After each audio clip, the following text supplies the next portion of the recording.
সকাল সকাল বেল পাতা সংগ্রহ করছি, ফুল সংগ্রহ করছি আর আমের পল্লব, কারণ আজকে হচ্ছে বৃহস্পতিবার, তার সাথে আজকে আবার রথযাত্রা।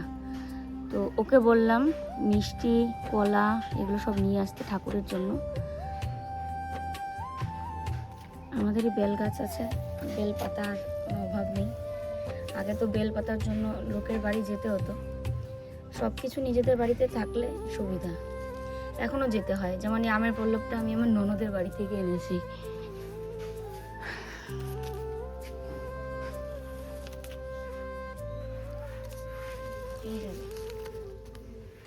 আর দুটো পাতা তুলি, আমের পল্লব আনলাম, দূর্বা তুললাম, এই যে তার সাথে ফুল, আরো কটা ফুল লাগবে।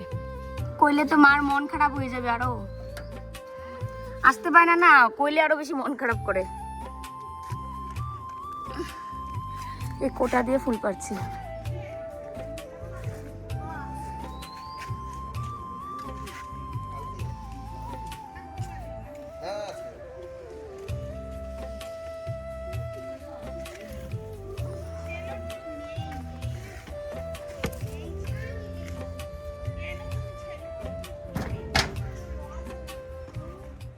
সুন্দর একটা আকাশ দেখো আমার পরে, কি ভালো লাগছে। এখান থেকে নিতে আসলাম ফুল, এটা একটা কাকুদের গাছ, বেশ অনেক ফুল ফোটে, অনেক ফুল। তো এত বেলায় তো আর থাকবে না, ভোরবেলাতে নেয় সবাই। আমি এখন এসে যে কটাই পেয়েছি সেটাই আমার অনেক কিছু পাওনা। ঠিক আছে, তোমাদেরকে জানাই শুভ সকাল। আজকে রথযাত্রা, শুভ রথযাত্রার অনেক শুভেচ্ছা, অনেক ভালোবাসা। আর ফুলগুলো তুলে নিয়ে বাড়িতে ঠাকুরের বাসনগুলো মাজবো, ঘর দুয়ার মুছবো, ঘরটা একটু গুছাতে লাগবে, তারপরে স্নান করে এসে পুজো দেবো। তো চলো আর কটা ফুল পেরে নিই।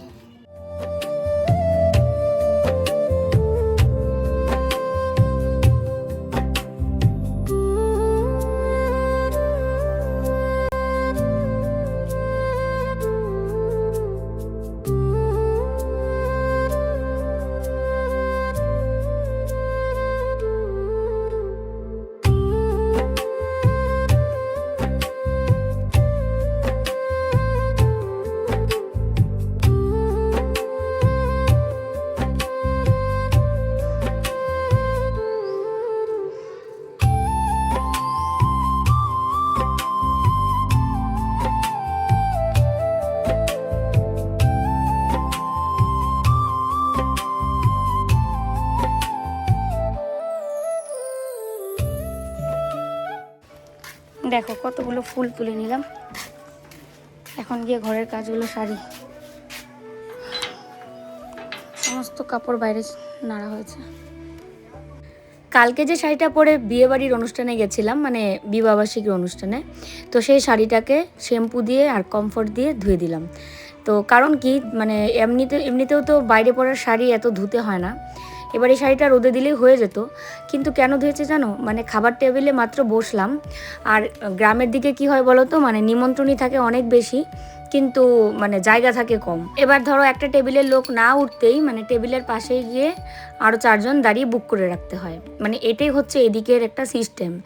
এবং এরকম না করলে আর মানে খাবার পাওয়াও যাবে না, কি একটা অবস্থা। যাই হোক, তো বসেছিলাম, তারপরেই এটাও মানে টেবিল থেকে জলের গ্লাসটা মানে ওরা নিতে গিয়ে ফেলে দিল, দিতে আমার শাড়িতে অল্প পড়েছে। তো যদিও তারা আমাদের পাড়ার লোকেই বসেছিল, কিন্তু তারপরেও তো এঁটো জল, তো না ধুয়ে টুয়ে দিলে আবার কোনো একদিন হয়তো পুজোর সময় পরলাম বা এটা পরে যাওয়াটা কেমন একটা, ওই কারণে শাড়িটাকে ধুয়ে দিয়েছি। আর এতগুলো কাপড় ভিজিয়ে রেখেছিলাম, তো সেগুলো তো ধুতে হবে, বাইরে তো খুব সুন্দর রোদ উঠেছে, তো ভাবলাম চলো কাপড়গুলো ধুয়েই দিই।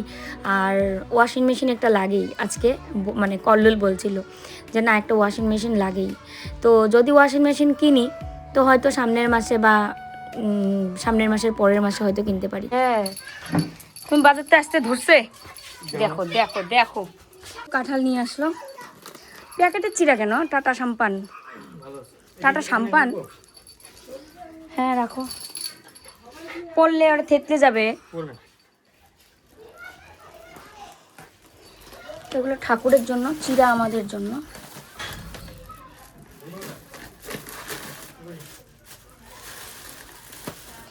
শানু বিস্কুট তো আনো নাই না, ধনে পাতার কথা কয়ে দিছিল না, তাই সেটাই কইতেছে মনে হয়। আজকে মা রান্না করবে। এই গরমের মধ্যে কাপড় ধোয়া যে আরও কতটা কষ্টের। তো ও তো বাজার নিয়ে আসলো, ওকে আমি বললাম তুমি সকালের জলখাবারটা রেডি করতে থাকো, আমি ততক্ষণে এই কাপড়গুলো মেলে দিই, কারণ এই কাপড় ধুয়ে তারপরে খাওয়া রেডি করে খাওয়া অনেকটা দেরি হয়ে যাবে। তো বলল ঠিক আছে।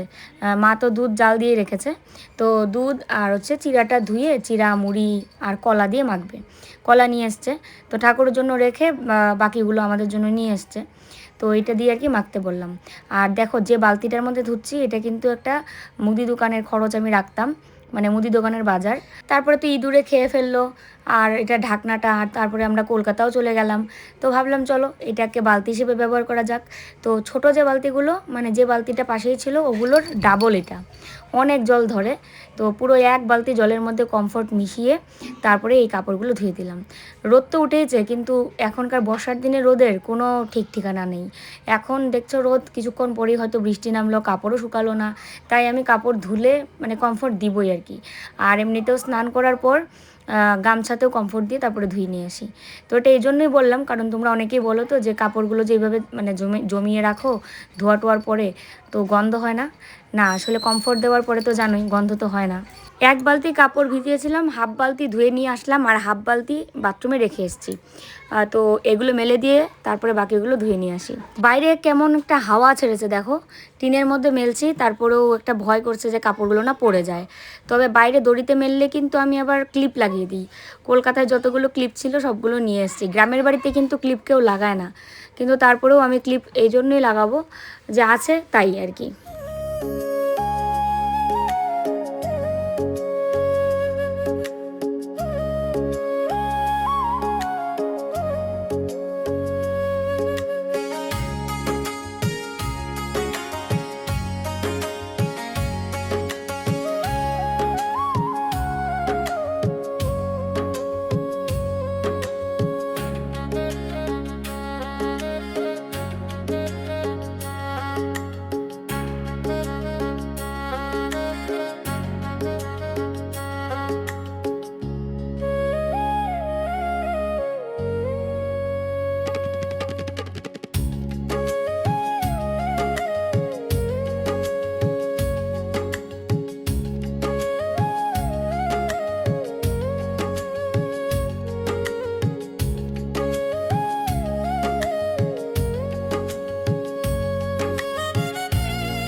তো এদিকে এখন এতগুলো কাপড় আবার ঘরে নিয়ে আসলাম, এগুলো শুকিয়ে গেছে, এগুলো ভাঁজ করে রেখে দিই।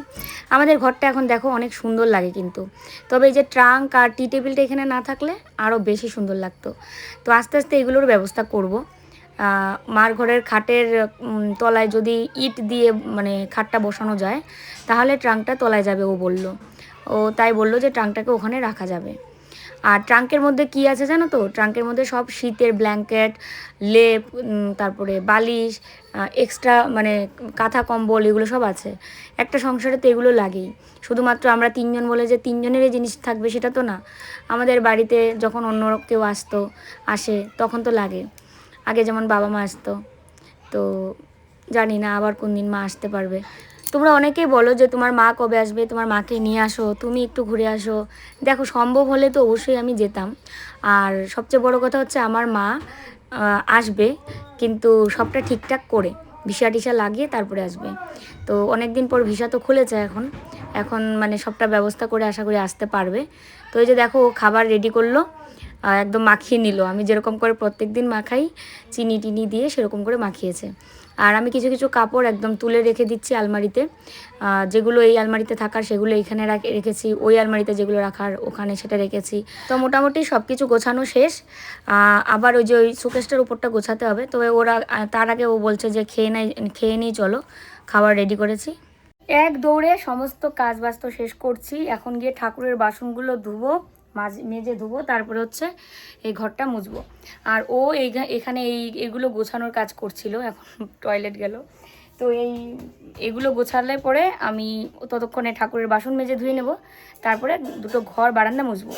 আর আজকে আমাদের বাড়িতে নিরামিষ, মা নিরামিষ রান্না করছে, সয়াবিন এনেছিলাম ওই দিন, সয়াবিন আছে, তার সাথে করলা ভাজা, তারপরে মুগ ডালও আছে। তো দেখা যাক কোনটা রান্না হয়। বাসনগুলো নিয়ে এখানে বসলাম। আর আজকে এই কটাই বাসন, তবে সবগুলোই পিতলের, স্টিলের তো এই এক দুটো হাতে গোনা, আর সবই পিতলের বাসন। তো সবগুলোই আমি পিতম্বরী দিয়েই মাজছি। পিতম্বরী দিয়ে মাজলে একমাত্র খুব সুন্দর পরিষ্কার হয়। আর এরপরে পিতম্বরী শেষ হলে তেঁতুল আনাবো ওকে দিয়ে, তেঁতুল লেবু টেবু দিয়ে পরিষ্কার করলে খুব সুন্দর পরিষ্কার হয়। তো এইদিকে এখানেই বাসনগুলো ধুয়ে নিই চলো। কাপড়গুলো হয়তো এতক্ষণে অনেকটা শুকিয়ে গেছে, কারণ বাইরে খুব হাওয়াও দিচ্ছে, তার সাথে রোদও উঠেছে একদম বাঘের মতো। তো পাইপটা সেট করে নিলাম, সেট করে রেখে এসে এদিকে ভাবলাম চলো শাড়িটাকে কাকে ঘরে নিয়ে রেখে আসি। এটা সকালেই মেলে দিয়েছি, আর বেশিক্ষণ রোদে থাকলে জ্বলে যাবে। ওর শার্ট প্যান্টও রোদে দিয়েছিলাম, এগুলো ও তুলে নিল দেখো, নিয়ে ও ঘরে বলছে যে আমারগুলো নিয়ে যাই, নাহলে আবার এগুলো জ্বলে যাবে রং। আর আমি এত তাড়াতাড়ি করে সব কাজগুলো করছিলাম, কারণ আমার মানে মনে প্রাণে মানে চেষ্টা এবং ইচ্ছে যে আমি যেন রথের দড়ি টানতে পারি এবং রথযাত্রায় যেতে পারি। তো সেই কারণেই সমস্ত কাজ একদম ঘুম থেকে উঠেই আজকে একটুও বসিনি। অন্য সময় কি হয়, ঘুম থেকে উঠে কিছুক্ষণ বসে থাকি, একটু মোবাইল টোবাইল ঘাঁটি। আজকে আর কিন্তু সেটা করিনি। ঘুম থেকে উঠেই যে কাজ শুরু করেছিলাম, এখনও পর্যন্ত কন্টিনিউ কাজ করে যাচ্ছি। আর এই যে বাসন তো ধোয়া শেষ, এবার হচ্ছে এই জায়গাটা একটু গোছাবো। তোমাদের বলেছিলাম না যে শোকেসের উপরটা গোছাতে হবে। তো শোকেস বলতে এটা তোমরা ক্যাবিনেট বলো, কিন্তু এটা অ্যাকচুয়ালি আমাদের দোকানের শোকেস বলে। এটার মধ্যে প্রচুর মালপত্র ধরে জানো তো। ওর দোকানের যত নাইটি টাইটি, তারপরে শাড়ি, বেডশিট, এগুলো সব ধরেছে। এবার এই কটা বেডশিট আর এখানে হচ্ছে না, মানে ঠাসাঠাসি করে রাখতে হবে। তো ও বললো ঠাসাঠাসি করে রাখার কি দরকার, এটা শোকেসের ওপরে এগুলো রেখে দিই, একদিন দেখিয়ে দিলেই সেল হয়ে যাবে। আর ঠিকমতো লাইভও করতে পারছি না। গতকালকে লাইভে গেছিলাম, হঠাৎ করে শরীর এত খারাপ লাগছিল, আমি 36 মিনিট না 35 মিনিট লাইভটা করেছি। 1 ঘন্টা যেখানে লাইভ করা হয় সেখানে খুব কম সময় লাইভ করেছি, মাত্র কয়েকটা নাইটি দেখাতে পেরেছিলাম। নাইটি যদি আমি দেখাতেই না পারি তাহলে সেলটা কি করে হবে বলো। মানে হঠাৎ শরীরটা এত খারাপ লাগছিল। এবার ভাবছি কি জানো, লাইভ করলে রিং লাইটটা লাগাবো না সামনে। রিং লাইটটা এক হলে একটু দূরে সেট করব, আর নয়তো লাগাবো না। রিং লাইটের কারণে আমার, ধরো যেদিন আমি লাইভ করি সেদিন আমার যে বাঁ চোখটা এতটা মানে ঝাপসা দেখি বাঁ চোখে। এমনিতেও তো আমার 2 চোখে আমার পাওয়ার খুবই মানে পাওয়ার এসছে ভালোই, যে টিভি দেখবো বা দূরে কোথাও কারো মুখ ঝাপসা দেখছি 2 চোখেই, চশমা ছাড়া। আর চশমা দিয়েও আমার বাঁ চোখটা কুলাচ্ছে না, মানে লাইভ করার পরে এটা হচ্ছে। চশমা দেওয়ার পরেও আমি বাঁ চোখে ঝাপসা দেখছি। তারপরে ও বলছিল যে একটা কাজ করো, রিং লাইটটা লাগিও না তাহলে। রিং লাইটের কারণেই এটা হচ্ছে, কারণ এত 1 ঘন্টা যাবৎ ওই লাইটটা, এত পাওয়ারই একটা লাইট, সেটা চোখের সামনে থাকে। আমার মনে হচ্ছে যে এই কারণেই হতে পারে। চোখে এত ডিস্টার্ব থাকলে কোনো কিছু করে শান্তি নেই, না টিভি দেখে শান্তি, না কোনো কাজ বাজ করে শান্তি। আর সব সময় চশমা পরে কি ভালো লাগে বলো। এত কম বয়সে চোখের এত সমস্যা হয়ে গেছে। আর এটা সবটাই হয়েছে মোবাইলের কারণে, কারণ 6-7 বছর ধরে মোবাইলে কন্টিনিউ কাজ করে যাচ্ছি, ওই কারণেই কিন্তু এটা হচ্ছে। তো চলো ঝাড়ু তো দিয়ে নিলাম, এখন ঘরটা মুছে নিই।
তো এই ব্যাগে করে আমাদের কলকাতা থেকে ঘরের জিনিসপত্র এসেছিলো, কাপড় চোপড় এগুলো সব।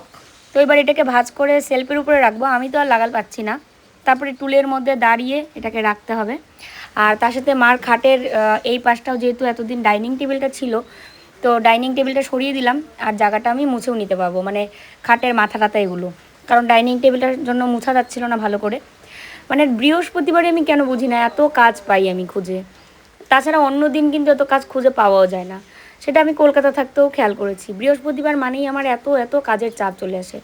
এমনিতেই তো বৃহস্পতিবারে প্রচুর কাজ থাকে, ঠাকুরের বাসন মাজা, ঘর দোয়ার মোছামুছি করা, ফুল বেলপাতা, আমের ডোগা মানে আমের পল্লব, তারপরে হচ্ছে দূর্বা, এগুলো সব সংগ্রহ করা বিভিন্ন জায়গা থেকে, এগুলো প্রচুর কাজ থাকে গ্রামের বাড়িতে। শহরের বাড়িতে যেটা যদিও কিনতে পাওয়া যায় ফুল টুল, কিন্তু এখানে তো আর ফুল কিনতে পাওয়া যায় না, এগুলো সব আমাদের মানুষের বাড়িতে গেলেই সব কিছু জোগাড় হয়ে যায়, সবাই সবার বাড়ি থেকেই এগুলো সব জোগাড় করে। আর ডাইনিং টেবিলটাও বারান্দায় সেট করে নেব, কি বলো? কারণ এত রোদের মধ্যেও আমরা তো আর বারান্দায় খেতে পারবো না যদিও, কিন্তু ডাইনিং টেবিলটা বারান্দায় থাকলে দেখতেও সুন্দর লাগে, আর রাতের বেলা মন চাইলে খাওয়া যায়, জগ টগ রাখা যায়, অনেক কিছু। বারান্দায় এই ফুল গাছগুলোর জন্য এখন বারান্দাতে যত ভিডিও করি তারপরেও আমার মনে হয় যেন আরও করি আরও করি, আরও যদি দেখি যে বিভিন্ন নতুন নতুন ফুল ফুটছে ধরো, তাহলে তো আরও বেশি ভালো লাগে। তো ওকে বললাম চলো জলের ড্রামগুলো এটার তলায় রেখে দিই। তারপরে ওকে আগেই বলেছিলাম আমাকে একটু ফ্রিজের জল আর নর্মাল জল একটু মিশিয়ে এক গ্লাস জল দাও তো।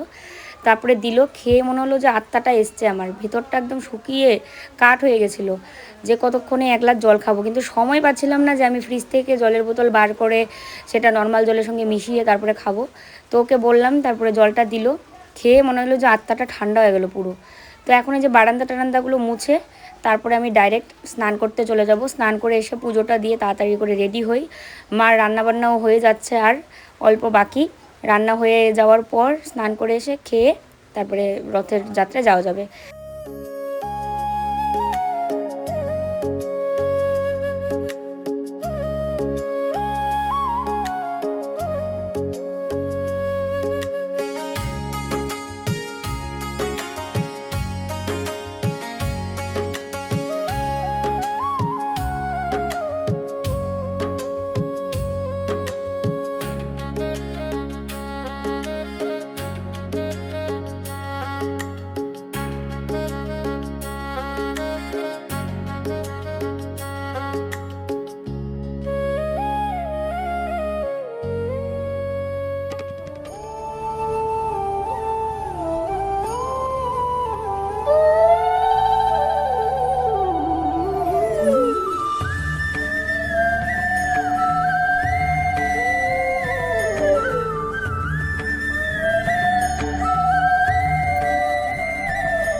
তো আজকে ও প্রথমবার কিন্তু কাঁঠাল নিয়ে আসলো, মানে পাকা কাঁঠাল। এর আগে তো কাঁচা কাঁঠাল অনেক খেয়েছি, মানে যেটাকে এঁচোড় বলে।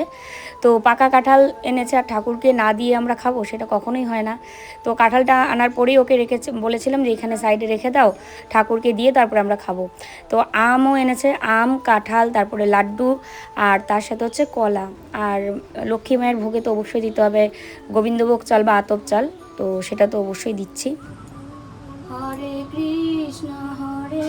কৃষ্ণ কৃষ্ণ কৃষ্ণ হরে হরে, হরে রাম রাম রাম হরে হরে।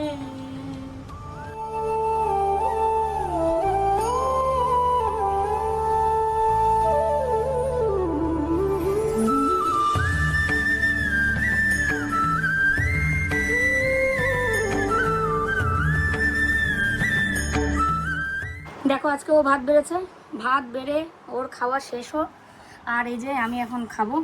এখানে হচ্ছে মুগ ডাল মা রান্না করেছে, সয়াবিন তরকারি, তার সাথে করলা ভাজা। তুতুনও কিন্তু সয়াবিন দিয়ে খাবে, তুতুনও আজকে কিন্তু নিরামিষ খাবে, ঠিক আছে? আর আমি বড্ড বেশি তাড়াহুড়া করছি, এত কাজ যে মানে কি বলবো। আর যাই হোক, চলো খেয়ে নিই, খেয়ে তাতে রেডি হয়ে যাই। হ্যাঁ, কখন যে মানে রথের দড়ি ধরতে পারবো, যতক্ষণ না ধরতে পেরেছি ততক্ষণ শান্তি নেই। খাওয়া দাওয়া করে রেডি হয়ে নিয়েছি। তো যা গরমের মধ্যে কি করি না করি, লিপস্টিক আর কাজল একটু পরেছে, সুতির একটা শাড়ি পরেছি ইন্ডিগো, ও পরেছে একটা পাঞ্জাবি, বেরিয়েছে। তো চলো গিয়ে তারপরে তোমাদের সাথে দেখাচ্ছি আমাদের এখানে রথযাত্রা কেমন হয়। আমাদের রথ এখনও বেরোয়নি, কিন্তু গান শুনে ভাবছিলাম যে আমাদেরটা মনে বেরিয়ে, গান না সরি কীর্তন। এই যে কালো লাগতেছে না আমার সামনে, তো তুমি কালোই দিলাম কিন্তু একটা ডপ মাইরা। কালো ঠিক আছে, কালোই জগতের আলো, বুঝলে দাও না। ও না আমার থেকে অনেক ফর্সা ছিল, মনে আছে না? আগে যায় দেখো, আগে যায় দেখো, আগে যায়। ও আমার থেকে বেশ ফর্সা ছিল। এখন মেয়ে মানুষদের তো এমনিতে একটু ফর্সা লাগে ছেলেদের থেকে, ছেলেরা এত ফর্সা হলে না বোকা বোকা লাগে। আবার যার যেমন গায়ের রং, সবারটা সবার সাথে মিল করেই ভগবান পাঠিয়েছে আমাদের, তাই না? চলো, খালি পায়ে এসছি কিন্তু, কারণ রথের দড়ি খালি পায়ে ধরতে হয়। হ্যাঁ, ট্রেনে বাড়ি চলে যাবা? একটু ধরে বাড়ি চলে যাবা? একটু ধরে বলে বাড়ি চলে যায়।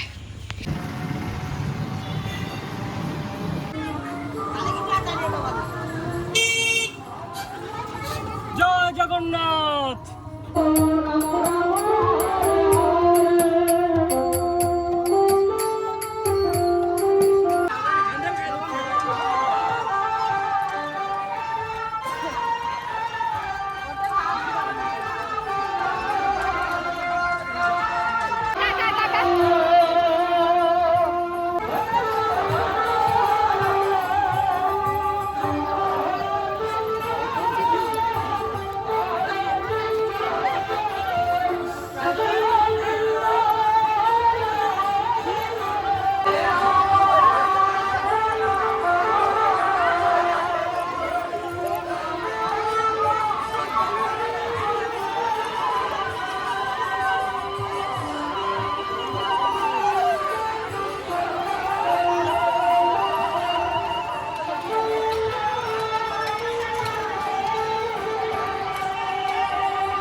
ননদিনী রায় ভাগিনী আমাকে রেখে চলে এসছে সেখানে তোমার সঙ্গে। হ্যাঁ, আমাকে রেখে চলে এসছে। তা কি করবো, আমার ছেলে তো পাগল হয়ে গেছে না?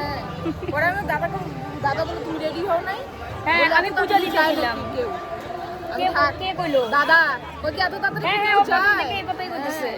আমি জানি তো কয়টার সময় বেরোয়। এত লোক এখানে, এত লোক মানে চতুর্দিকে। আর আমাদের এখানে এটা একটাই রথ, সেই কারণে আরো বেশি ভিড় হয়, তাই না?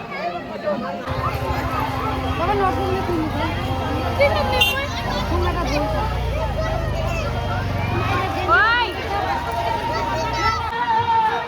এর ভিডিও করি না, করতেছি। এই দড়ি ধরছো? দড়ি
ইস প্রণাম করতেছে, মিকিটা প্রণাম করতেছে। আমার মাথায় পড়ছে, তারপরে আমি হাতে ক্যাশ ধরছি, প্রসাদ, লটকো প্রসাদ, তুতুনের একটা। হ্যাঁ হ্যাঁ হ্যাঁ, আমার মানে হাতের সই ভালো না, আমি হাতে ক্যাশ ধরছি, আমার নিজের মানে ধৈর্য পড়ে হাসি পেতেছিল। রাস্তায় যখন ঢেলাচ্ছে না, মানে একেবারে উইরা এসে পড়তেছে, মানে ক্রিকেট বল যেরকম করে ক্যাচ ধরে আউট করে, আমি সেরকম করে লটকো ধরছি আজকে মানে লটকো ঢেলাই তো, মানে জগন্নাথ দেবের ইয়েতে রথযাত্রায়, সেটা তো সবাই তোমরা জানোই। এরকম করে এসে পড়েছে, আমি একদম কপ করে ধরেছি, আর 2বার আমার মাথায় পড়েছে। আর আজকে একজন কাকিমা আমার সামনে যদি না থাকতো, মানে ওদেরই, মানে আমার যে ঠাকুমা ছিল, ঠাকুমার ভাইয়ের ছেলের বউ, ওই কাকিমা আমার সামনে আর আমি কাকিমার পেছনে দড়ি ধরে হাঁটছি। কাকিমা যদি আমার সামনে না থাকতো, আমি আজকে মাথা ঘুরিয়ে রাস্তায় পড়ে যেতাম। এতভাবে মাথা ঘুরিয়ে, মানে কেমন বলবো, যে ভূমিকম্প যেরকম হলে, আমি কাকিমাকে বলছিলাম, কাকিমা ভূমিকম্প হচ্ছে নাকি? বলে কি না তো, বলে কি তোমারই তাহলে মাথা ঘুরে এসে। আর মাথা এরমভাবে ঘুরিয়েছে যে আমি যদি কাকিমাকে না ধরতাম তাহলে আমি পড়ে যেতাম। যাই হোক, চলো, এই মাত্র আসলাম, ওখানে খিচুড়ি দিচ্ছিল সবাইকে, আমরা আর খিচুড়ি খাইনি, দুজনে চলে আসলাম। বাহ, মিষ্টি আছে তো লটকোটা। গা আবার ধোবো ভাবছি, গা ধুয়ে নাইটি পরবো। উনি যে কাণ্ডগুলো ঘটাচ্ছিলেন সেটা 1-1.5 ঘন্টা ধরে প্রশান্ত বাবুর সাথে কন্টিনিউ করার ইচ্ছা ছিল তার। আজকেও তুমি ভিডিও শেষ করতে এসছো গুটুন? তাহলে চলো, আমরা এখন সবাই মিলে দেখছি ওয়েব সিরিজ হইচইতে আতঙ্ক। গুটুন দেখবে না, আমাদেরকে সঙ্গ দিবে, ঠিক আছে? তো চলো মানিরা, আজকের মতো ভিডিও এখানেই শেষ করছি। কালকে দেখা হচ্ছে নতুন ভিডিওর সাথে। এটা কিন্তু গুটুন বলেছে। শুভরাত্রি। গুটুন টাটা দেও সবাইকে, টাটা। আমাদের ইউনিভার্সিটির বন্ধু।